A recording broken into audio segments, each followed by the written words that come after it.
Қазақстан Республикасының мемлекеттік туы елтаңбасы әнұранмен бірге 1992 жылы қабылданған. Қазақстан Республикасының ресми мемлекеттік нышаны болып табылады. Ең үлкен жалау республика елордасында орналасқан, оның өлшемі 15-30 метр, ал мачтаның биіктігі 100 метр.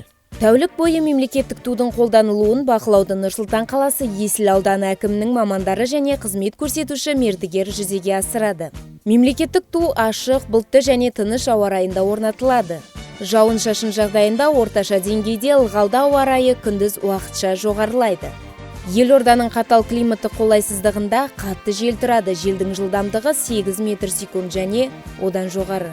Ауа райының тиісті жағдайлары туындағанға дейін ту жалаушадан шығарылады. Тудың жалаушасы анықталған кезде жөндеу, қалпына келтіру жұмыстары эстетика ескеріліп, тапсырыс беруші мамандардың қатысуымен жүзеге асырылады. Қалпына келтіру кезінде бір ту екіншісіне ауыстырылады.